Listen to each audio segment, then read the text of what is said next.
se iniciara este diálogo, ocurrió el milagro de la multiplicación de los panes y de los peces. Dice la historia bíblica que estaba la gente, que eran 5,000 varones, es decir, que había muchas más mujeres y niños, no lo están contando dentro de los 5,000. Había una multitud de gente que estaba siguiendo a Jesús, y Jesús vio la necesidad que ellos tenían de consumir alimento porque había pasado mucho tiempo, y entonces habló con los discípulos. Encontraron un muchacho que tenía panes y unos pocos panes y unos pocos peces, y entonces habla la escritura que le dieron esto a Jesús. Jesús levanta esto, ora por la comida, se multiplica y empieza a darles a todos, y es suficiente y todavía sobra. ¿Sí? Es un milagro hermoso, es un milagro maravilloso, y que es sumamente interesante la relación que tiene con este verso que nosotros estamos estudiando. Estamos viendo aquí que Jesús les está diciendo estas palabras precisamente a la multitud que vio este milagro, que vivenció la provisión de Dios.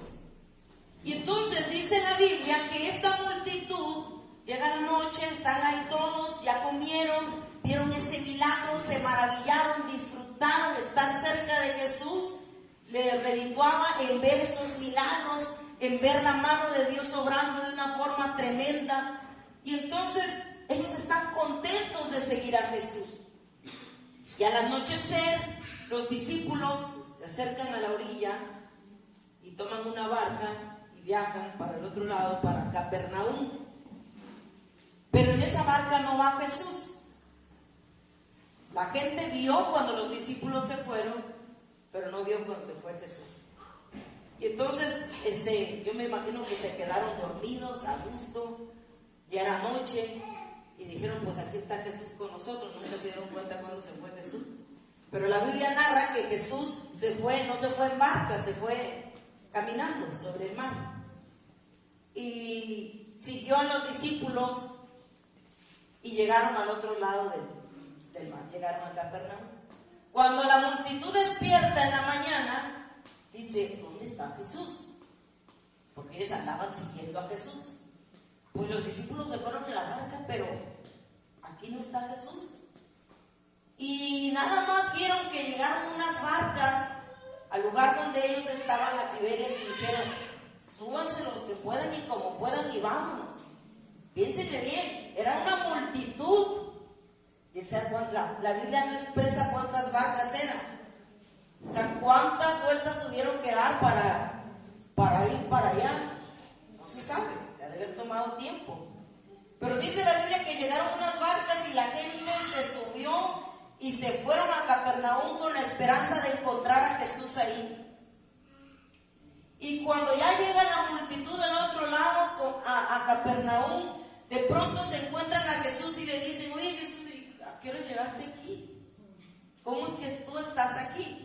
De hecho, el verso 25, y hallándole al otro lado del mar le dijeron, Rabí, maestro, ¿cuándo llegaste acá? O sea que la multitud no estaba ni segura de que Jesús estuviera de aquel lado, pero era su necesidad y su deseo de estar cerca de él, de seguirle, en lo que encontraron y que dijeron, pues vamos a buscarlo a ver si está allá, si no pues nos regresamos. Yo me imagino que han de haber dicho, y se fueron y lo encontraron, y entonces empiezan a dialogar ahí con Jesús, y es cuando le pregunta, ¿cuándo llegaste acá? Pero Jesús no les responde expresamente, sino que les dice en el verso 26, respondió Jesús y les dijo, de cierto os digo, que me buscáis no porque habéis visto las señales, sino porque comisteis el pan y os saciasteis. Amén. Quiero ver dónde tengo aquí la versión. En la versión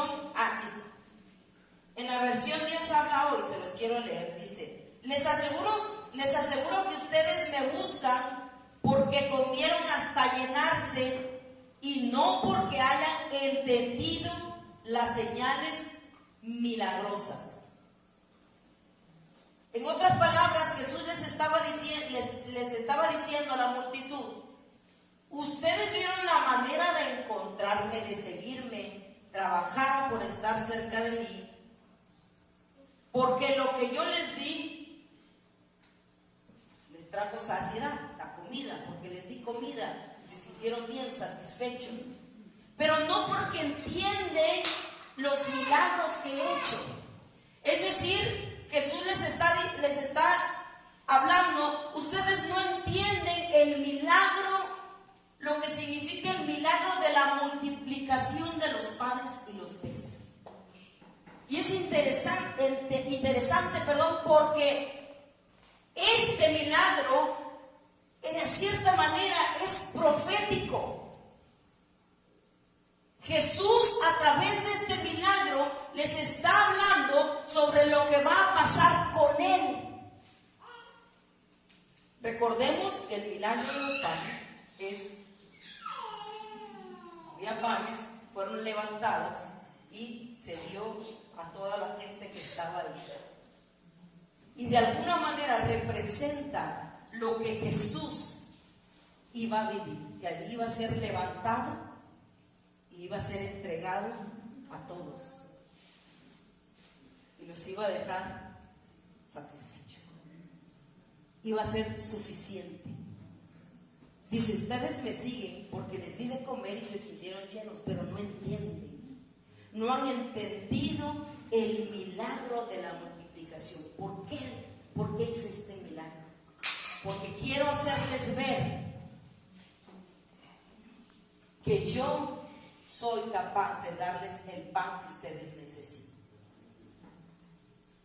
Y entonces es cuando entra al verso y dice: no trabajen por la comida que se acaba, sino por la comida que permanece. Sin duda, esta multitud refleja mucho cómo nosotros, o muchos de los que estamos aquí en la iglesia, llegamos a la iglesia.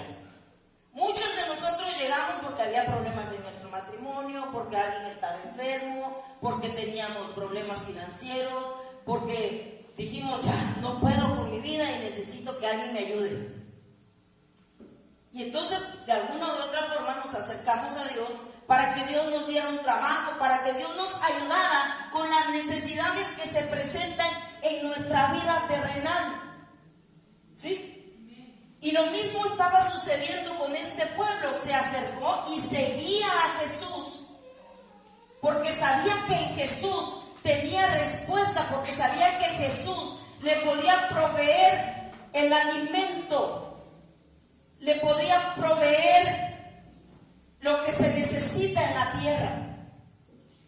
Muchos de nosotros seguimos a Jesús, nos acercamos a Jesús y le seguimos porque nos hemos dado cuenta que al seguir tenemos sanidad, tenemos un trabajo, tenemos salud, tenemos casa. Pero el llamado de Dios va un poco más allá. Y entonces les dice: ustedes se están conformando con la comida que se acaba, con la comida que yo les puedo dar, que tiene un fin. Pero no se desgasten, no se dediquen a esto, a seguirme por esto. Dedíquense, trabajen por la comida que no perece. Y cuando habla de la comida que no perece, Él está hablando de su vida misma. Él está hablando de que Él es el pan de vida. Jesús mismo en este capítulo, en versos posteriores, dice: yo soy el pan que da vida. Juan 6:48. Yo soy ese pan vivo que ha bajado bajado del cielo. El que come de este pan vivirá para siempre. El pan que yo daré es mi propia carne. Lo daré por la vida del mundo. Jesús les está diciendo, cambien su enfoque. Ciertamente yo puedo proveerles del alimento perecedero, de sus necesidades terrenales. Yo puedo ayudarle con eso. Pero no trabajen, no se esfuercen por eso. Esfuércense por aquello que no tiene fin, por lo eterno, por el alimento eterno. Y ese alimento eterno es Jesús mismo. Es decir, que Jesús les está llamando a que trabajen y se desvivan por conocerle a Él, por experimentar con Él, por conocer el corazón de Jesús, por conocer la voluntad de Jesús, porque Jesús mismo dijo, yo estoy aquí para hacer la voluntad de mi Padre. Hoy en día se nos anima a ir por nuestros sueños, por nuestras metas, pero hemos olvidado los sueños y las metas y el propósito que Dios tiene, por el cual nos dio la vida. Jesús, al igual que a la multitud, nos está haciendo un llamado hoy a nosotros, iglesia Yahvé Rohi. Iglesia, no se conformen solamente con recibir las bendiciones terrenales, porque esas se van a quedar aquí. Las podemos disfrutar mientras vivamos aquí, pero esas tienen fin. Sigamos a Jesús, porque Él es el dador de la vida eterna. Él es el único capacitado para darnos la vida eterna. La vida que no perece, la vida que no tiene fin. Tú y yo tenemos una vida terrenal que tiene un fin. Y cuando acabe esa vida, no podremos llevarnos nada de lo que tenemos aquí, excepto una cosa: nuestra relación con Jesús. Lo único que trasciende en la vida terrenal es nuestra relación con Jesús.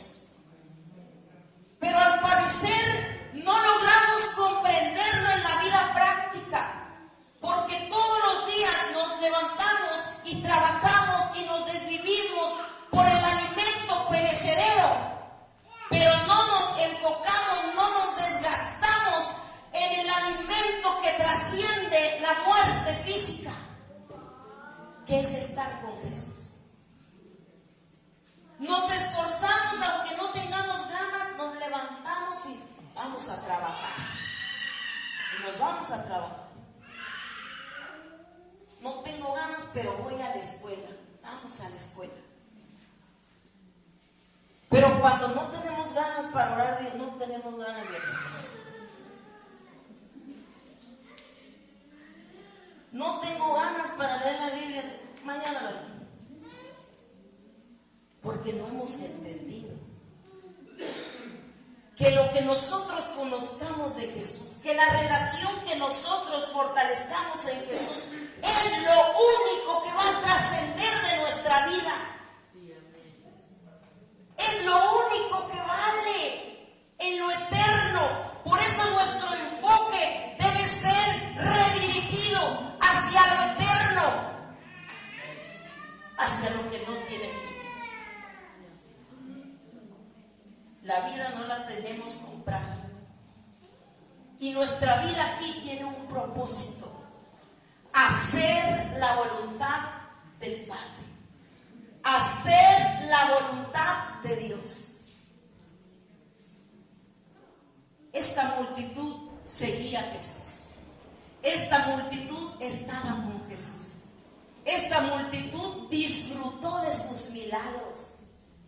y aún así no lograba comprender la voluntad de Jesús ni entender el propósito. Por esa razón, cuando Jesús es crucificado, esa multitud desapareció. Esa multitud nunca entendió, porque esa multitud no conocía a Jesús. Pero Jesús les está haciendo un llamado.